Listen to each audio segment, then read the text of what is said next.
Nós temos, na meditação da palavra nas quartas-feiras, caminhado no livro dos Salmos. Semana passada concluímos o Salmo 119.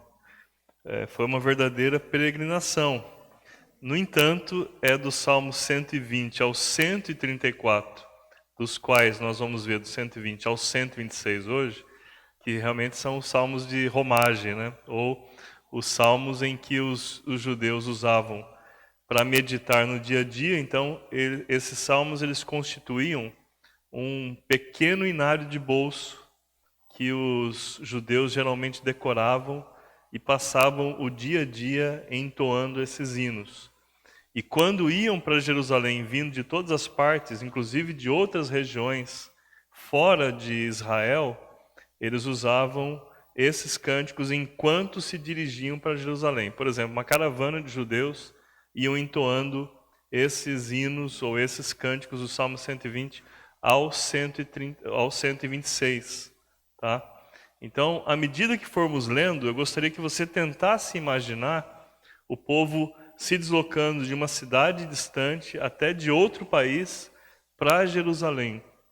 E um outro detalhe também que já vou antecipar para tentar ajudar a visualização dos irmãos é que os judeus eles tinham uma visão não muito diferente dos povos antigos à sua volta, de que Deus era também meio que regional, né? Lembra que eu já falei várias vezes que os povos da antiguidade, os deuses tinham DDD, né? Eles atuavam só em determinadas regiões. Então, se você tivesse uma região, tinha que descobrir qual que era o deus ali, qual que era a operadora divina da região para apelar para aquele deus, né? E o Deus Israel, quando chega, ele chega impondo a realidade. Eu sou o Deus vivo, o único Deus. Deus sobre todos os deuses. Por isso que no texto antigo, nós vamos encontrar, no Antigo Testamento principalmente, nós vamos encontrar várias vezes Elohim, que é a ideia de deuses, sobreposta à ideia do Deus, ou seja, Deus eterno se sobrepondo, melhor dizendo, aos deuses regionais. E o povo de Israel, apesar de não visualizar Deus como apenas ali naquela região que hoje nós conhecemos como Palestina, tinham uma visão de que Deus estava no templo. Tanto é que nós estamos estudando Jeremias também no domingo à noite, e quando estivermos caminhando por Jeremias, nós vamos perceber que o povo tinha essa visão. Enquanto o templo estiver de pé aqui em Jerusalém, nós estamos seguros. E daí é que vem a questão do templo ser destruído pelo menos 3 vezes na história, justamente para mostrar para o povo que Deus não está no templo. Onde Deus está, então? Em todo lugar. Então, o povo de Israel nutria essa imagem, essa ideia de que Deus estava no templo. Então, o templo era central para o povo de Israel. Então, eu gostaria que você tentasse imaginar essa situação. O povo vindo de todas as partes, todas as regiões, para adorar a Deus no templo, para se reunir para as festas, provavelmente, nesse caso, a Páscoa. Tá, ok? Então, tendo isso em mente, eu começo lendo o Salmo 120, como ele é bem curto, eu vou ler o Salmo inteiro, são 7 versículos, e vamos orar pedindo a bênção de Deus sobre as nossas vidas. Na minha angústia clamo ao Senhor e Ele me ouve. Senhor, livra-me dos lábios mentirosos, da língua enganadora, que te será dado, ou que te será acrescentado, ó língua enganadora? Setas agudas do valente e brasas vivas de zimbro. Ai de mim, que peregrino em Meseque e habito em tendas de Quedar. Já há tempo demais que habito com os que odeiam a paz. Sou pela paz, quando porém eu falo, eles teimam pela guerra. Pai bendito, nós te agradecemos e te louvamos pela alegria de estarmos aqui reunidos como igreja, buscando a tua face, tendo a alegria de termos a convicção de que o Senhor se faz presente aqui, mas também temos a alegria, ó Pai, de estarmos reunidos como igreja para dizer uns aos outros que dependemos uns dos outros, que apreciamos o que o Senhor tem feito na vida de cada um de nós e como aprendemos, ó Pai, com os nossos irmãos, quando estamos reunidos. Por isso é uma bênção sem par estarmos reunidos como igreja. Agora, ó Pai, cantamos ao Senhor, oramos uns pelos outros, mas queremos que a Tua palavra nos fale. Por isso, imploramos que o Senhor tranquilize os nossos corações, nos dê paz e atenção para nos voltarmos para a Tua palavra, a fim, ó Pai, de que entendamos o que o Senhor quer nos ensinar. Por isso, clamamos que todo pensamento seja levado cativo à obediência de Cristo. É o que imploramos, implorando ainda a Tua capacitação sobre a minha vida, para que, apesar de ser mero homem, que eu seja ferramenta, vaso de barro nas Tuas mãos, que eu seja útil ao Senhor, sendo útil aos meus irmãos e amigos e aqueles que nos acompanham pela internet. Que a Tua palavra, Pai, e somente a Tua palavra, pelo poder do Teu Espírito, fale a cada um aqui presente e cada um que há de assistir esse vídeo. É o nosso clamor em nome de Jesus. Amém. Os irmãos vão perceber que eu estou com uma versão diferente. Eu não encontrei a minha NVI, estou com uma versão um pouco mais antiga que outra tradução, tá ok? Então os irmãos vão perceber um pouco de diferença aí. Então, perceba que o salmista, nesse grupo de salmos de romagem, ele começa dizendo da distância que ele está de Jerusalém, e como eu tinha dito, por consequência do templo.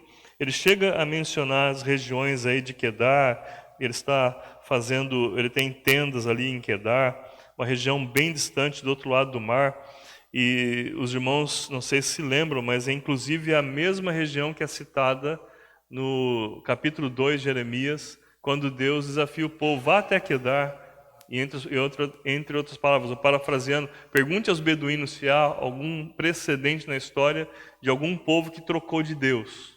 Não sei se os irmãos se lembram, domingo passado à noite, lemos esse texto. Então aqui o peregrino está dizendo, olha, eu estou tão distante, como é terrível ficar distante do templo, ficar distante de Jerusalém, porque eu estou numa terra onde as pessoas não amam a paz e nem a palavra de Deus. Pelo contrário, quando eu penso em paz, o povo pensa em guerra. Por isso, o peregrino deseja voltar para Jerusalém e encontrar paz no templo. E aí, no Salmo 121, nós lemos, eleva os olhos para os montes, de onde me virá o socorro? O meu socorro vem do Senhor que fez o céu e a terra. Quando o salmista diz, eleva os olhos para os montes, de onde me virá o socorro, ele está se referindo à região de Sião, porque Jerusalém era uma cidade que estava num ponto elevado por causa do monte. Então os peregrinos chegando ali a Jerusalém na busca de socorro, porque como dissemos, o templo representava a presença de Deus. Era muito forte isso para o judeu. Por isso os judeus estavam indo para esse monte elevado de Sião, em Jerusalém, buscar socorro. É aquela ideia de ter ficado longe um tempo e ter padecido do socorro do Senhor. Agora estão buscando no templo. O meu socorro vem do Senhor que fez os céus e a terra. Ele não permitirá que os meus pés vacilem, não dormitará aquele que te guarda. É certo que não dormita nem dorme o guarda de Israel. O Senhor é quem te guarda, o Senhor é a tua sombra, a tua direita. De dia não te molestará o sol, nem de noite a lua. O Senhor te guardará de todo mal, guardará a tua alma. O Senhor guardará a tua saída, a tua entrada, desde agora e para sempre. Então, essa ideia de entrar e sair do templo, entrar e sair de Jerusalém, típica atividade do peregrino. Aí chegamos no Salmo 122, e aí talvez você entenda um pouquinho melhor essa expressão, que é tão conhecida nossa, porque o verso primeiro é muito conhecido. Alegrei-me quando me disseram, vamos à casa do Senhor. Nós usamos constantemente esse salmo, ou esse versículo, para falar de vir à igreja, né? Para vir ao templo, nosso local, pensando num contexto de ter passado uma semana fora, por exemplo. Mas aqui a ideia é de gente que passou muito tempo longe de Jerusalém, longe do templo, talvez um ano. Por isso, ir para o templo naquele momento era algo absolutamente especial, era algo que mexia com o coração, era algo que enchia o coração de esperança. E para nós não deve ser diferente, ainda que venhamos ao templo, pelo menos 3 vezes por semana, o nosso coração deve se encaminhar para cá, cheio dessa mesma esperança, cheio dessa mesma alegria, cheio desse desejo do encontro com os irmãos na presença de Deus. Porque se Deus é onipotente, Ele de fato é, Ele está em todo lugar, está conosco no dia a dia, eis que estou convosco todos os dias até a consumação dos séculos. Por outro lado, é fundamental que nós almejemos encontrar esse Deus na coletividade, para entendermos, inclusive, qual seja a boa, perfeita e agradável vontade de Deus. Porque quando olhamos para a palavra, nós percebemos que a promessa de Jesus também é: onde houver 2 ou 3 reunidos em meu nome, ali eu estarei. Por isso, há uma ideia ou 2 ideias bem distintas e importantes. Deus anda comigo no dia a dia, mas quando eu me reúno com os meus irmãos que, em nome de Jesus, estão buscando o mesmo propósito, eu posso aprender muito de Deus a respeito disso, porque Ele prometeu que estaria ali para ministrar. E é o mesmo contexto que Jesus promete atender as orações, quando 2 concordarem na terra a respeito de um assunto, ou seja, assunto que esteja em sintonia com a vontade de Deus, eu ouvirei, eu atenderei para que o Pai seja honrado. Por isso, alegrei-me quando me disseram: vamos à casa do Senhor, aquela ideia. Vamos viajar para Jerusalém, vamos viajar para o templo e vamos ser abençoados por Deus, vamos onde Deus está naquele contexto. Versos 2 em diante, do Salmo 122. Pararam os meus pés junto às portas, ó Jerusalém. A ideia, lembre-se, é um peregrino chegando na cidade e o indivíduo está cansado, e aí é aquela coisa, como você ver o mar pela primeira vez, né? Você fica naquela expectativa e de repente você chega na areia, bota os pés na areia e olha aquela imensidão de água e fica deslumbrado. O peregrino chegou em segurança a Jerusalém, agora ele para os seus pés junto às portas. Jerusalém, que estás construída como cidade compacta, para onde sobem as tribos do Senhor, como convém a Israel, para renderem graças ao nome do Senhor. Lá estão os tronos de justiça, os tronos da casa de Davi. Orai pela paz de Jerusalém, sejam prósperos os que te amam. Reine paz dentro dos teus muros e prosperidade nos teus palácios. Por amor dos meus irmãos e amigos eu peço, haja paz em ti. Por amor da casa do Senhor nosso Deus, buscarei o teu bem.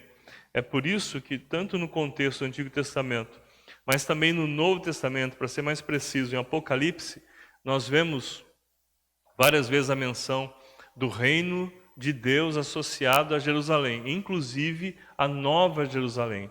Porque a Jerusalém do Antigo Testamento, ela representava o lugar onde estava o templo e, por sua vez, a manifestação de Deus. A Nova Jerusalém é aquela cidade que vem da parte de Deus, ela é a presença de Deus descendo ao mundo, descendo à humanidade. Por isso essa figura é tão forte também no Novo Testamento. E aí o salmista clamando paz por Jerusalém, a Jerusalém, a fim de que isso fosse a garantia também de paz para todo o povo, para toda a nação. E no Novo Testamento, todas as nações nessa Jerusalém espiritual.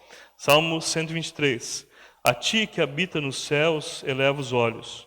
Como os olhos dos servos estão fitos nas mãos dos seus senhores e os olhos da serva na mão da sua senhora, assim os nossos olhos estão fitos no Senhor, nosso Deus, até que se compadeça de nós. Aqui, versos 1 e 2, é muito interessante ver o salmista dizendo: nós viemos aqui buscar a sua compaixão, Senhor. E vamos olhar para as suas mãos, para que quando virmos o menor sinal dela se dirigindo a nós, nos alegremos, porque nós precisamos da sua compaixão. Dependemos do Senhor. Não sairemos daqui enquanto o Senhor não se compadecer de nós. Verso 3. Tem misericórdia de nós, Senhor, tem misericórdia, pois estamos sobremodo fartos de desprezo. A nossa alma está saturada dos escárnios que estão à sua vontade e do desprezo dos soberbos. Aqui o salmista, mais uma vez, reporta ao Senhor a tristeza da distância de Jerusalém e do templo no meio do povo ímpio. Salmo 124. Não fosse o Senhor que esteve ao nosso lado, Israel que o diga, não fosse o Senhor que esteve ao nosso lado, quando os homens se levantaram contra nós, nos teriam engolido vivos, quando a sua ira se acendeu contra nós. As águas nos teriam submergido sobre a nossa alma, teria passado a torrente. Águas impetuosas teriam passado sobre a nossa alma. Bendito o Senhor que não nos deu por presa aos dentes deles. Salvou-se a nossa alma como um pássaro do laço dos passarinheiros. Quebrou-se o laço e nós nos vimos livres. O nosso socorro está em o nome do Senhor, Criador dos céus e da terra. Aqui, o salmista Davi, ele faz uma constatação interessante e ele associa tanto a sua angústia pessoal de ter sido perseguido e várias vezes quase morto pelos inimigos, como também faz uma menção do que aconteceu com o povo de Israel quando saiu do Egito e venceu, por exemplo, o Mar Vermelho. Mas também venceu o Rio Jordão quando teve de entrar na Terra Prometida por mãos de Josué. Por isso que ele fala das águas, as torrentes de água, e fala da fúria dos inimigos, tanto o exército egípcio quanto os exércitos que perseguiram Davi, exército de Saul, inclusive. E o salmista está dizendo, em todos os contextos, em todas as épocas, Deus sempre nos livrou. E se não fosse o Senhor, nós não estaríamos aqui prontos para agradecer e render graças a Ele. Salmo 125. Os que confiam no Senhor são como o monte do Senhor que não se abala. Firme para sempre, como em redor de Jerusalém estão os montes, assim o Senhor em redor do seu povo, desde agora e para sempre. O cetro dos ímpios não permanecerá sobre a sorte dos justos, para que o justo não estenda a mão à iniquidade. Faze o bem, Senhor, aos bons e aos retos de coração. Quanto aos que se desviam para sendas tortuosas, leva-os, ó Senhor, juntamente com os malfeitores, paz sobre Israel. Tanto o Salmo 124 quanto o 125, nós temos aí um reconhecimento da ação soberana, livradora do Senhor sobre aqueles que seguem o Senhor. Ainda nesses dois Salmos, 124 e 125, também é uma menção aos perigos que o povo encontrava no caminho enquanto ia para Jerusalém. A ideia de que as caravanas eram protegidas pelo Senhor para chegar em segurança a Jerusalém.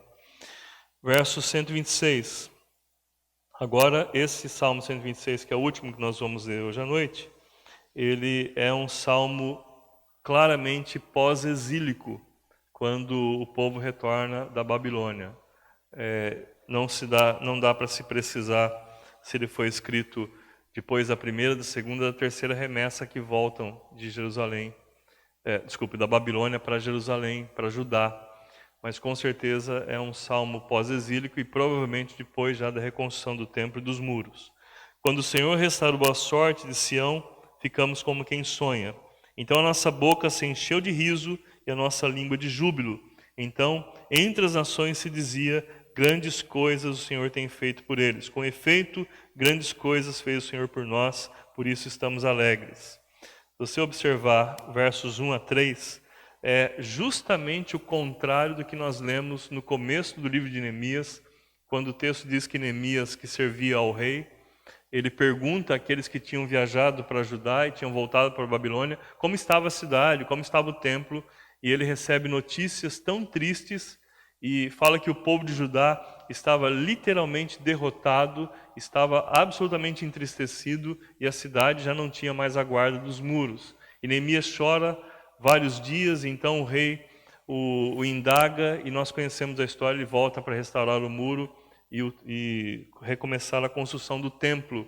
E aqui nós temos exatamente o oposto do que era relatado em Neemias, quando Jerusalém estava às moscas e agora Jerusalém está restaurada. Verso 4.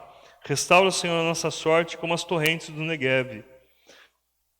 Aqui as torrentes do Negueve, você sabe que o Negueve é um deserto. Se não sabe, está sabendo agora, né? Mas é um deserto ao sul ali da região de Israel. E essas torrentes são os vadis. Eu já falei isso para os irmãos, são aqueles rios que surgem quando vêm as chuvas. São rios, então, que duram um tempo, são temporários. E aí tem alguns vídeos na internet bem impressionantes de gente que está assim num lugar, parece uma estrada vazia, de repente vem aquela enxurrada e é água abundante. Aquilo não vai parar durante vários meses. São os vadis. Restaura, Senhor, a nossa sorte como as torrentes do Negueb. Mas o Negueb é um deserto como torrentes. Os vadis, que são providência de Deus em determinados tempos. Por isso o salmista está dizendo, Senhor, restaura a nossa sorte por providência sua, no tempo certo, como lhe é peculiar. Quando não virmos mais esperança, o Senhor vai restaurar a nossa sorte. Verso 5. e 6. Os que com lágrimas semeiam, com júbilo ceifarão. Quem sai andando e chorando enquanto semeia, voltará com júbilo trazendo os seus feixes. Aqui o salmista dizendo que o povo de Israel chora enquanto semeia, mas a colheita é garantida. E esse texto vai ser aplicado no futuro para falar da proclamação do Evangelho, que aliás era a mesma coisa que Israel sempre teve o compromisso de fazer: proclamar as grandezas do Senhor enquanto experimentava do Senhor. Provai e vede que o Senhor é bom. Divulgue isso para as outras nações, para que as outras nações saibam há Deus em Israel e queiram esse mesmo Deus. Isso é transportado depois para a igreja na forma do Evangelho de Cristo, e hoje nós proclamamos as grandezas de Deus à medida que experimentamos dela. Por isso o convite de Deus é: provai e vede que o Senhor é bom e compartilhe o Evangelho. Afinal de contas, eis que estou convosco todos os dias até a consumação dos séculos. Por isso, meus queridos, nós temos aí 6 salmos magníficos que falam de um povo, ou descrevem um povo cantando e adorando a Deus nos seus vários dias de peregrinação enquanto vão para Jerusalém celebrar a festa, provavelmente festa da Páscoa, celebrando a vida, o livramento e o cuidado de Deus em suas vidas. É isso que deve acontecer nas nossas vidas. Por isso, toda vez que você sair de casa para ir ao templo adorar a Deus, lembre-se: alegrei-me quando me disseram, vamos à casa do Senhor. E lembre-se, você é peregrino. E como peregrino que é, você se reúne aqui para celebrar o cuidado de Deus, até que nós vamos ter uma sorte maior do que o povo de Israel, né? Nós vamos precisar ir para Jerusalém. Jerusalém vai vir até nós, né? E quando isso acontecer, nós iremos saber por que valeu a pena todos os dias sairmos de casa e virmos a essa casa de oração para adorarmos nosso Deus. Amém, queridos? Queridos, antes de terminarmos o culto, não se lembre... Ó Pai, tem misericórdia de mim. Pecador esquecido, já estou trocando todas as bolas. Não se esqueça, por favor, não se esqueça. Sexta-feira, ou seja, depois de amanhã, às 22 horas, vamos reunir aqui para uma mini vigília de oração. Devemos ir até pouco depois da meia-noite. Vamos clamar pelo nosso país, vamos clamar pelos rumos que o país deve seguir, vamos clamar pela igreja brasileira, vamos implorar a Deus as bênçãos sobre a nossa nação, sobre a nossa igreja. Quando eu digo igreja, não só a igreja local, mas a igreja de Cristo, para que o Evangelho avance. E ainda antes de terminar, eu hoje à tarde conversei um pouco com o David. Eles tiveram várias boas experiências lá, receberam uma caravana do Bacaxeri, que esteve com eles lá, receberam uma reunião da associação ali da região, já querem fazer um outro encontro associacional lá. Então, eles estão sendo muito bem assistidos, estão sendo bem envolvidos com as atividades ali da denominação. Estão muito felizes, contando os 90 dias que faltam para estar conosco aqui, né? E graças a Deus tudo está correndo bem. Mas não se esqueçam de orar pelos irmãos David e Tauana e as outras 2 missionárias do Radical que também estão com eles lá. E na sexta-feira vamos ter a oportunidade de interceder também, tá ok? Então, aguardo aqueles que puderem, sexta-feira, 22 horas aqui no templo, para estarmos até por volta de meia-noite orando a Deus. E vamos orar agora, vamos agradecer ao Senhor, vamos colocar em pé e vamos orar, meus irmãos. Pai bendito, Pai querido, nós te louvamos, te agradecemos pelo tempo que o Senhor nos dá, pela tua graça, bondade e misericórdia, pela oportunidade de estarmos aqui para adorarmos o teu nome, renovarmos a nossa esperança em ti, confiarmos mais uma vez ao Senhor as nossas questões e receber a tua palavra na forma de orientação, Pai. Por isso, clamamos que o Senhor não permita que nos esqueçamos, ó Pai, dos significados, das lições que o Senhor nos traz à mente por meio do texto que foi lido. Despede-nos em paz, ó Pai, trabalhe nos nossos corações, encha a nossa alma de alegria com as tuas coisas, sede de ti e o desejo de compartilhar com os que estão à nossa volta, ó Pai, o Evangelho, a salvação que há em Cristo Jesus. Nós oramos e clamamos que o Senhor abençoe não só a nós, mas aqueles que estão nos acompanhando pela internet, e aos nossos muitos irmãos que não estão aqui hoje, é o nosso clamor em nome de Jesus. Amém. Queridos, Deus abençoe. Aqueles que puderem até sexta, se Deus os permitir.